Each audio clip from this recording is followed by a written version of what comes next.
부가가치세 신고 납부 9월 14일 3주차 3교시 마지막 수업을 진행하도록 할게요. 자, 우리 친구들 5분 문제까지 잘 풀어봤습니다. 자, 6번 한번 풀어보도록 할게요.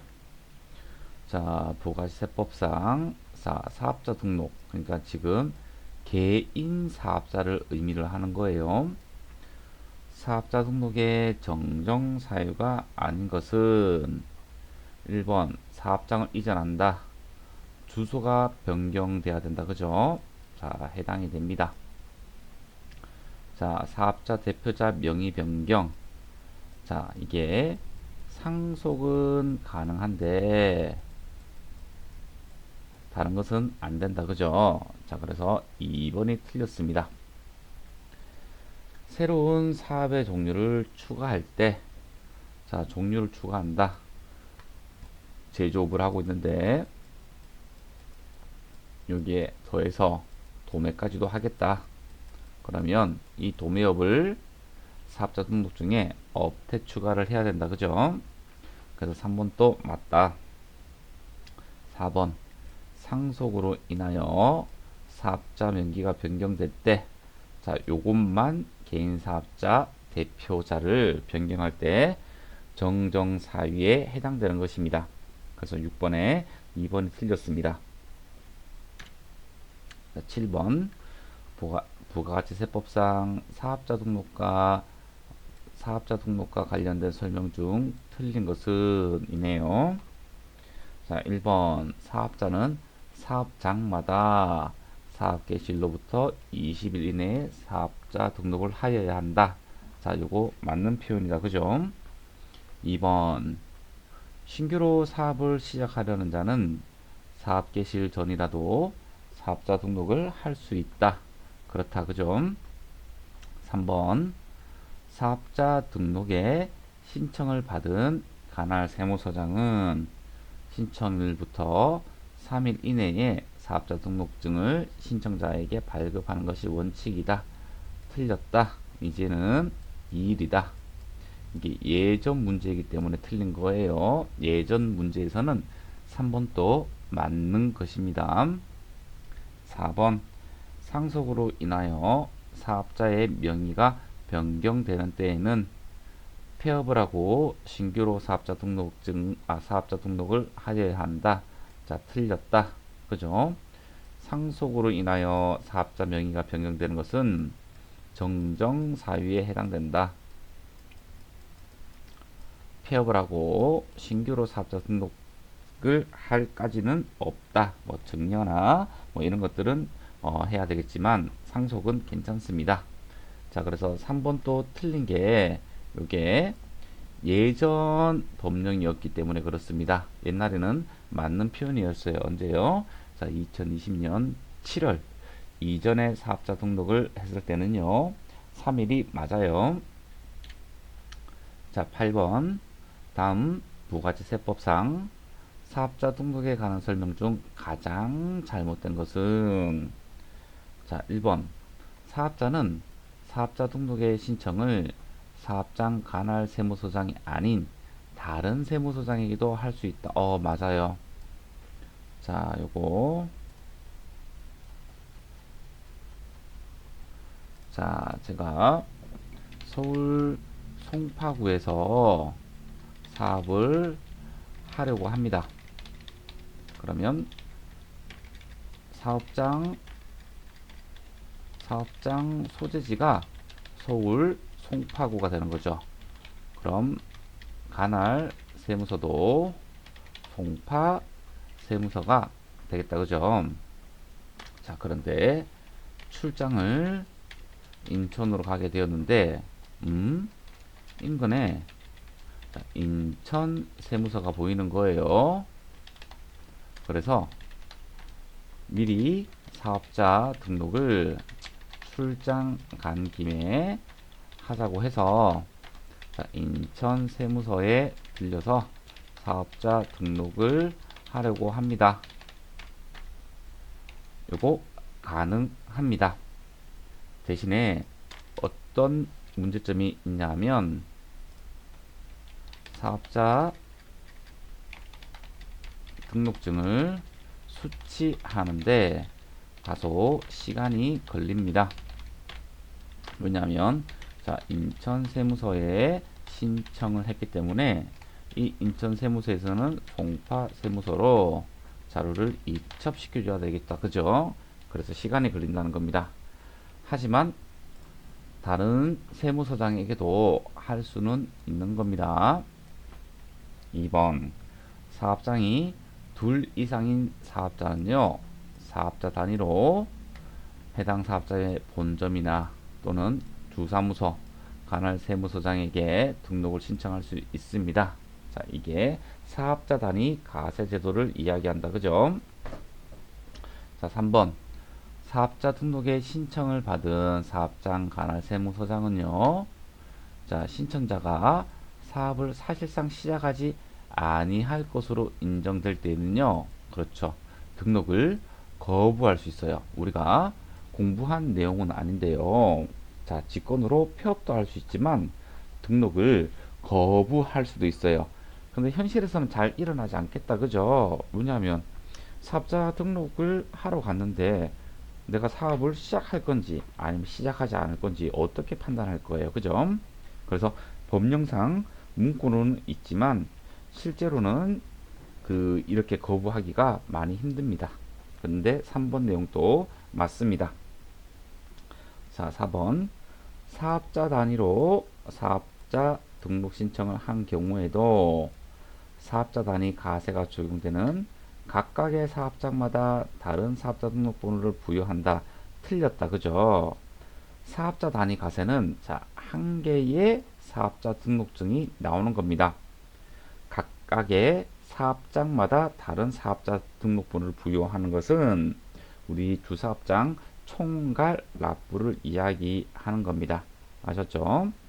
그래서 8번은 4번이 답입니다. 자, 두 번째 챕터 우리 가세 거래에 대해서 살펴보려고 합니다. 자, 이 가세 거래 매우 중요합니다. 아셨죠? 어떤 이것도 개념의 연장성산에 있다고 생각을 해주면 됩니다. 왜냐하면 여러분들이 실무에서 부가치세법을 적용할 때, 자, 이게 가세 거래인지 무엇인지 판단을 해 줄 수 있어야 되는 거거든요. 제1절 가세거래의 개념입니다.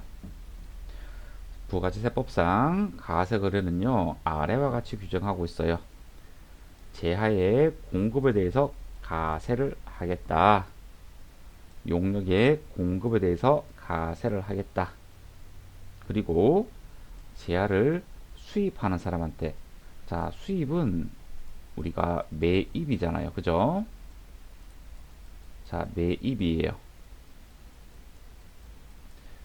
자, 매입인데도 우리 가세 거래에 해당이 되는 겁니다.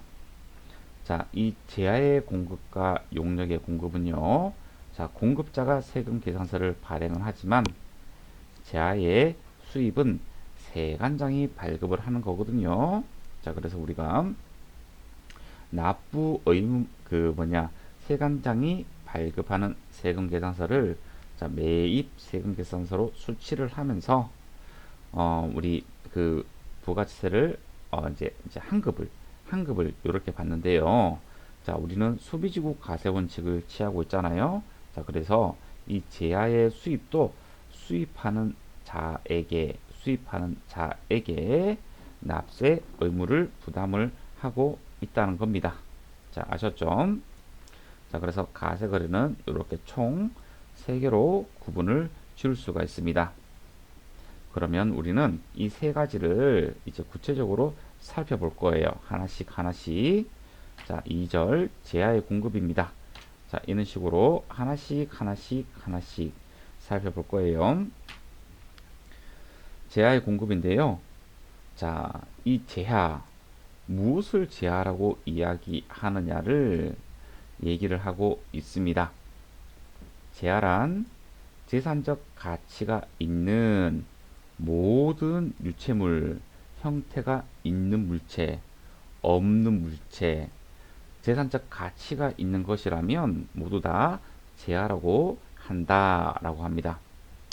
다만 유채물 중에서 아이고, 유채물 중에서 그 자체가 소비 대상이 되지 않고 뭔가 교환할 수 있는 어떤 수표, 어음, 주식, 채권, 어떤 결제를 할 수 있는 이런 대상들에 대해서는 이런 유가증권은 제하로 보지 않습니다.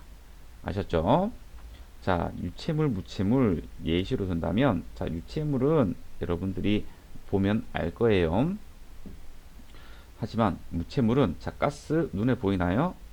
보인다고 하는 친구들도 있고 안 보인다고 하는 친구들도 있다, 그죠? 자, 가스 같은 게 액체 상태로 있다가 밸브를 열면 기체로 전환이 되어 가지고 씩 하면서 나오잖아요, 그죠? 자, 전기, 자, 번쩍거리는 것을 눈에 보인다, 뭐 이렇게 할 수 있겠지만, 자, 이런 것들은 형체가 없는 겁니다, 그죠? 자, 이런 권리도 마찬가지입니다. 종이 한 장으로 나와 있는 거잖아요. 자, 이런 재산 가치가 있는 유채물 이외의 모든 것을 우리는 무채물이라고 이야기를 하고 있는 거예요. 그러면 제아의 공급 범위를 한번 살펴보도록 할게요.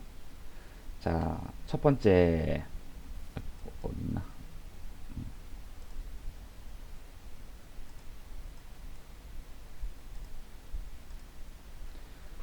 공급은요, 두 가지로 구분이 됩니다. 어떻게 해요? 실지 공급과 간주 공급으로요. 아셨죠? 자, 실지 공급과 간주 공급으로요. 실질은 유상 공급이에요. 대가를 받고 공급한 것을 실지 공급이라고 하고, 그리고 대가를 받지 않고 공급하는 것을 간주 공급이라고 합니다. 자, 이렇게 실지 공급과 그리고 간주 공급을 구분을 해줘야 됩니다. 자, 간주 공급은요, 총 4가지로 다시 구분을 할 수 있습니다. 자, 자가 공급이라는 게 있고, 개인적 공급이라는 게 있고, 사업상 증여라는 게 있고, 폐 없이 잔존 제하라는 게 있습니다. 여러분들 요 4가지를 깨끗하게 암기를 해줘야 됩니다. 아셨죠? 자, 간주 공급의 유형은 총 4가지로 구분을 할 수가 있습니다. 자, 이 중에서 이 자가 공급은요, 다시 3가지로 구분을 할 수가 있습니다. 하나는 가세 사업에 사용할 것을 면세 사업에 사용한다든가, 또는 영업용 승용 자동차를 비영업용으로 사용한다든가, 또는 직매장 반출, 그러니까 판매 목적 타사합장 반출이라고 하거든요. 자, 이러한 것도 자가 공급이라고 이야기를 합니다. 자, 외워야 되는데 예전에 제가 공부할 때는 이 자가 공급은 이런 식으로 뭐 면, 비, 판 이런 식으로 앞글자를 따서 이렇게 공부를 했던 그런 기억이 나네요. 자, 그래서 공급은 실질 공급과 간주 공급으로 나뉘고, 간주 공급은 자가 공급부터 폐 없이 잔존 제한까지 4개로 구분이 되고, 자가 공급은 다시 면세 존용, 비호흡용 소형 승용차, 그리고 판매 목적 타사합장 반출. 자, 이렇게 구분을 하고 있습니다. 그래서 여러분들이 여기 나와 있는 내용들을 일단은 머릿속에 구조를 먼저 짜놔야 되는 겁니다. 그러면 이제 실질 공급에 대해서 조금 살펴보도록 할게요. 제아의 실질 공급은 이런 것들을 제아의 실질 공급으로 본다는 겁니다. 자, 계약상의 원인이 있고 법률상의 원인이 있습니다. 계약상의 원인으로는요, 자, 매매 계약에 따라서, 또는 가공 계약에 따라서, 또는 교환 계약에 따라서, 또는 현물 출자 등 기타 사유에 의한 계약에 의해서 넘어가는 것을 이야기합니다. 자, 실질 공급이기 때문에 어디랑 매치를 시켜야 되냐 하면, 자, 유상으로 대가를 받고 우리가 공급한다는 거죠.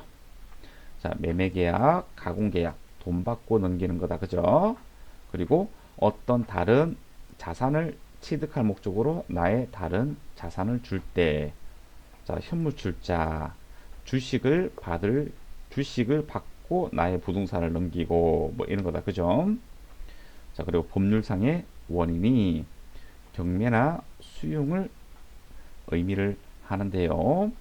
이런 법률상 원인에 따라서 자, 인도나 양도하는 것을 이야기합니다. 자, 여러분들은 여기서 요 두 가지를 좀 잘 살펴봐 줘야 돼요.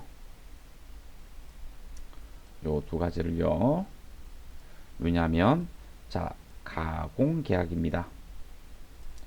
자, 자기가 가공을 하는 사람을 이야기하는 거다. 그죠? 자, 주요 자재의 전부 또는 일부를 부담을 하고 상대방으로부터 인도받은 제하에, 그러니까 가공을 하는 사람이 가공을 위탁한 어떤 사업자가 있겠죠. 그 사업자로부터 어떤 목적물인 제하를 받고 거기에서 주요 자재, 그러니까 그 제하를 완성시키기 위한 주요 자재를 전부나 일부를 부담해서 가공을 한 다음에 인도하는 것을 제하의 공급으로 보는 가공계약으로 보는 겁니다. 자, 그런데 용역의 공급으로 보는 가공계약도 있겠죠.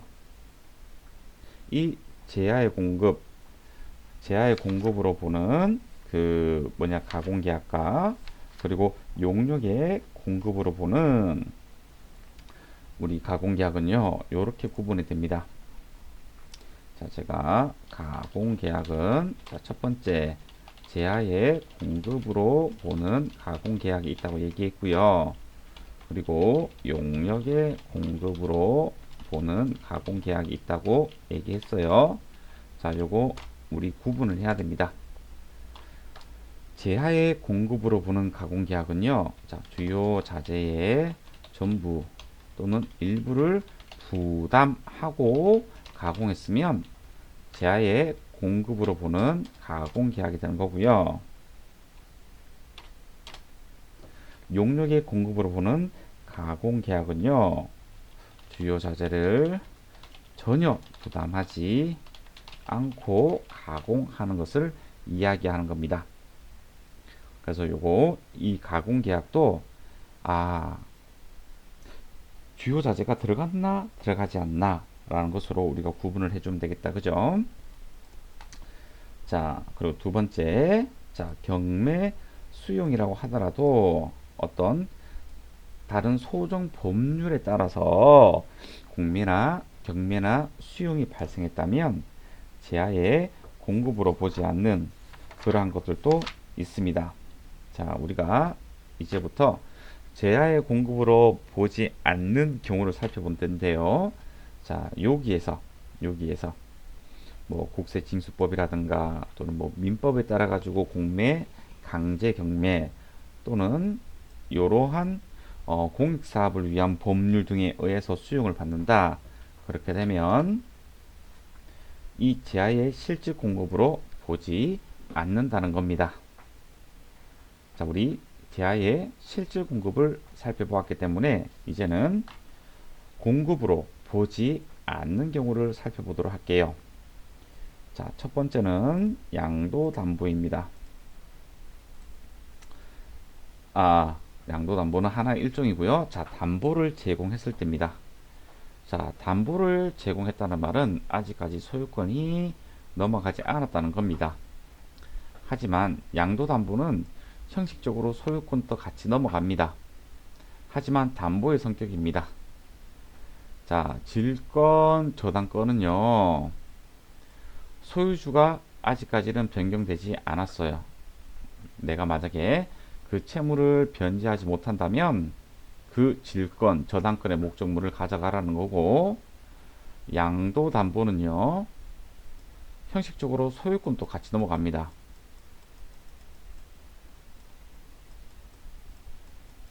하지만 담보 목적으로 넘어가는 거기 때문에 형식적으로 소유권이 넘어가는 것이지 실질적으로 넘어간 건 아니거든요. 자, 그래서 양도담보도 담보재고로 보는 겁니다. 자, 이렇게 질권, 저당권, 양도담보 목적으로 어떤 권리를 제공했다. 이것은 제야의 공급으로 보지 않는 겁니다. 자, 요 밑에 질권, 저당권, 양도담보.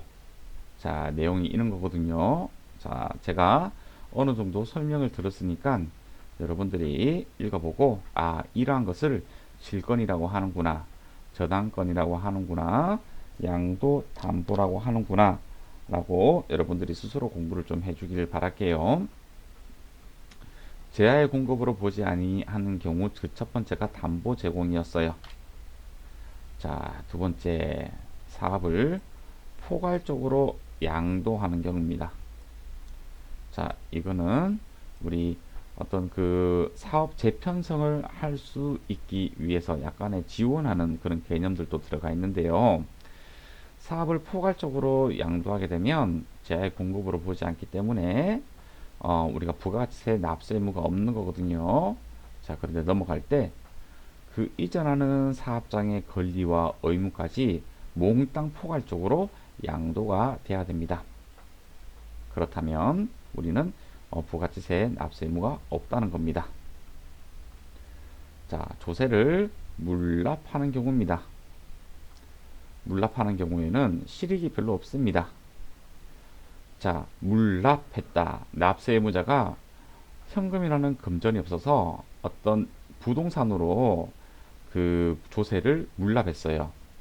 그러면 공급하는 자가 물납하는 사람이 되는 거고, 공급받는 자가 받는 국가가 되는 거잖아요. 자, 물납하는 사람이 부가가치세를 납부하고 국가 스스로가 매입세 공제를 받는다. 아무런 실익이 없겠다, 그죠? 그래서 물납도 양도로 제야의 공급으로 보지 않습니다. 자, 그리고 신탁자산의 소유권 이전입니다. 그런데 이 세 개 중에 하나에 해당돼야 됩니다. 자, 이 신탁자산이 뭐냐 하면, 자, 수탁자. 그러니까 어떤 목적물에 대한 운영을 맡는 회사가 수탁자가 되겠다. 그죠? 자, 위탁자. 잘 운영해 달라고 자기의 목적물을 넘기는 사람. 그러니까 원소유주가 되겠다. 그죠? 자, 수탁자가 위탁자로부터 이전받아서, 자, 이전받을 때 소유권도 같이 넘어갑니다. 신탁 목적에 따라서 관리하고 처분할 수 있는 재산을 우리는 신탁재산이라고 합니다. 자, 그래서 위탁자로부터 수탁자에게 신탁재산이 넘어갈 때, 그래도 소유권 이전이 되거든요. 그거 제야의 공급으로 보지 않겠다. 왜냐하면 형식적으로 넘어가는 거니까. 자, 두 번째, 신탁관계가 종료가 되었어요.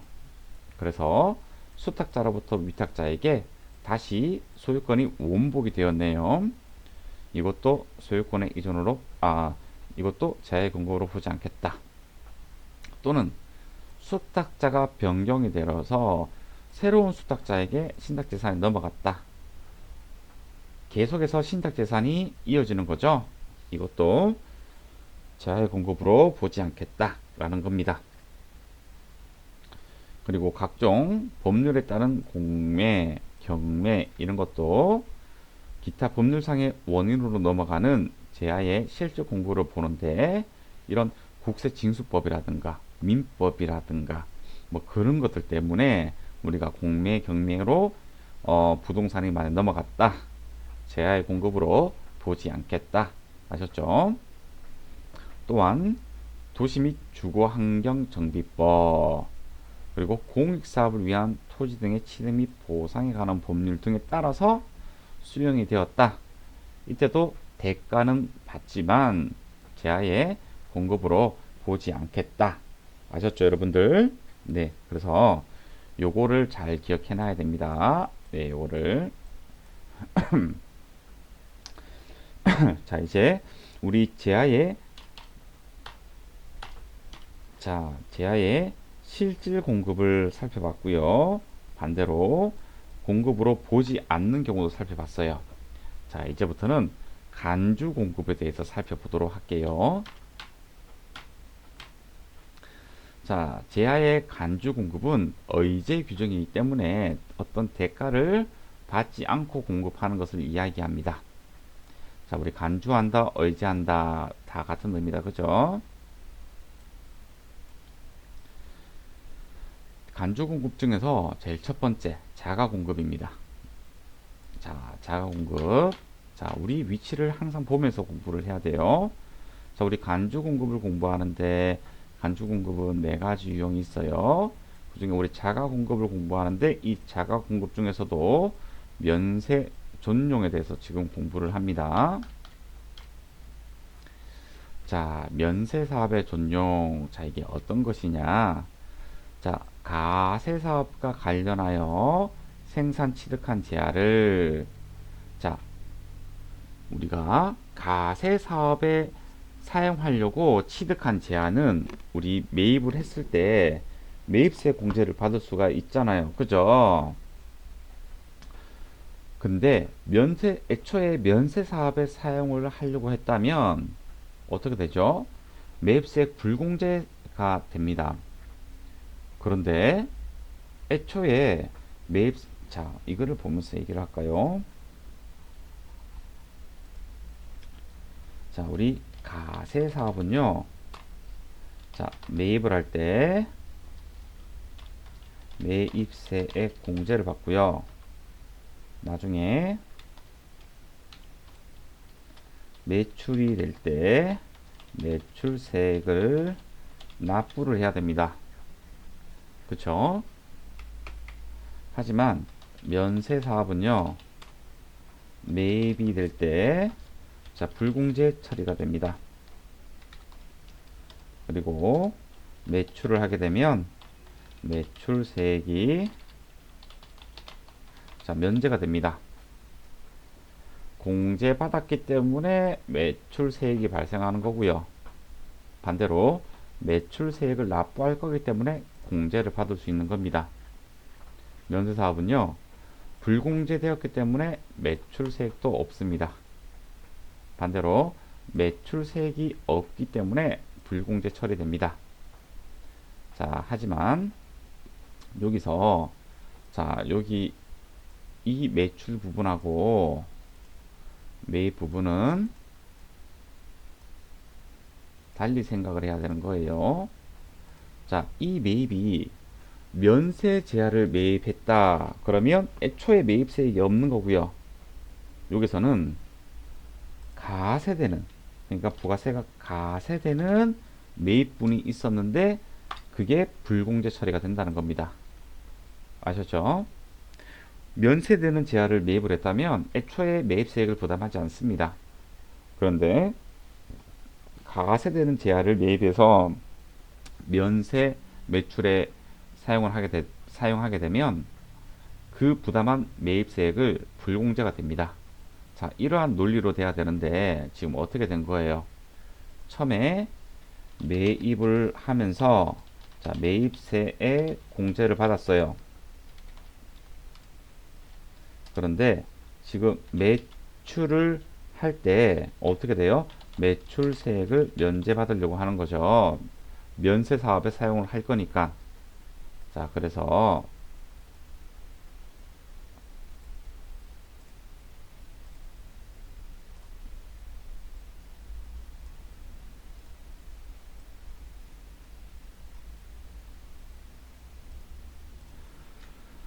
이렇게 돼야 되는 거죠.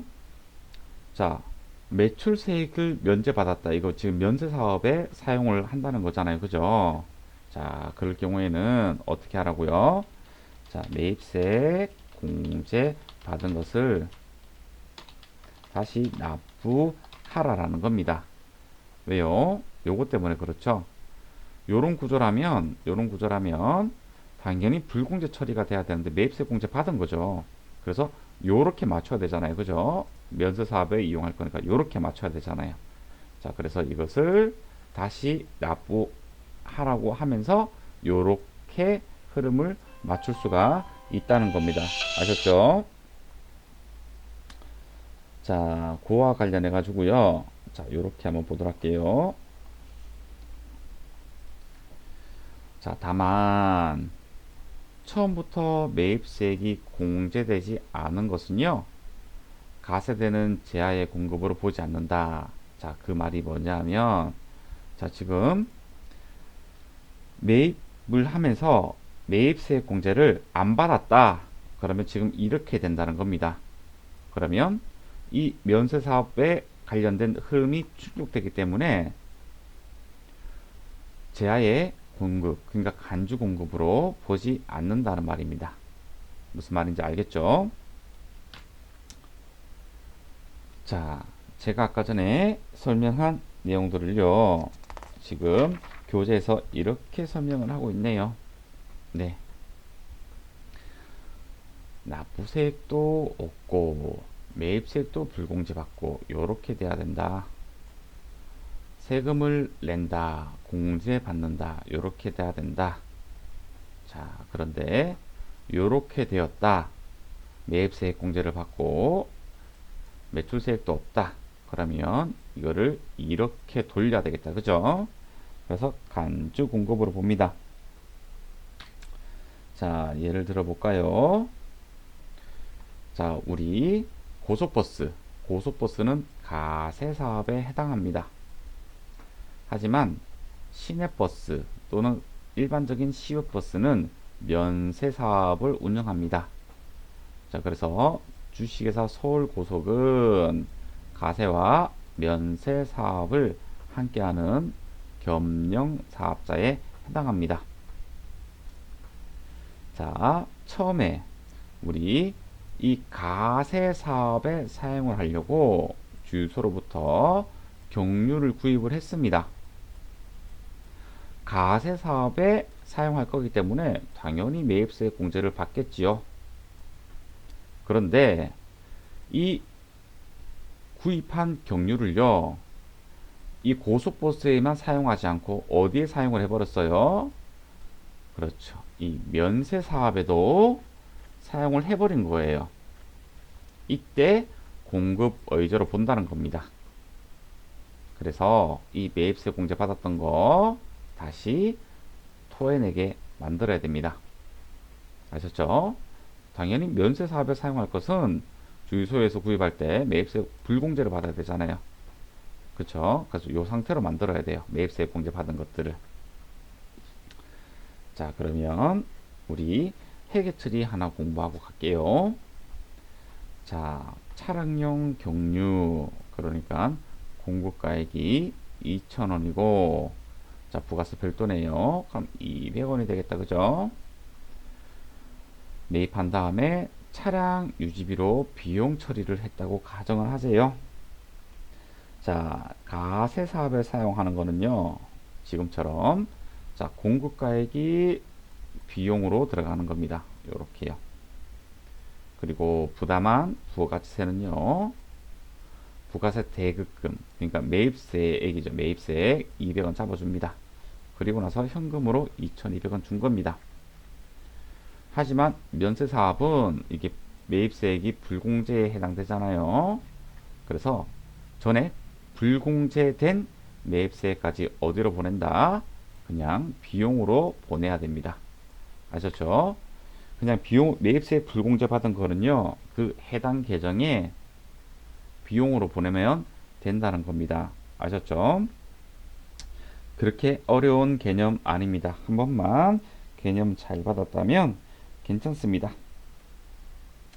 자, 두 번째, 비용업용 소형 승용차 또는 그 유지의 전용입니다. 자, 가세 사업과 관련하여 생산 취득한 제하를, 자, 이 말이 뭐냐 하면, 자, 가세 사업. 자, 만약에 택시, 그리고 렌트 사업에 사용되는 승용차는 영업용 택시이기 때문에 가세 사업과 관련된 거죠. 아, 더 설명을 들어가니까 시간이 좀 많이 걸릴 것 같네요. 자, 오늘 우리 9월 14일 3주차 학습은 여기에서 마무리하고요. 요 설명부터는 우리 4주차 수업 시간대 진행하도록 할게요. 자, 여러분들 늦지 않게 출석 과제물 잘 제출해 주길 바랄게요. 그리고 진단평가도 18일까지 꼭 해도록 하세요. 자, 오늘 수고 많으셨습니다.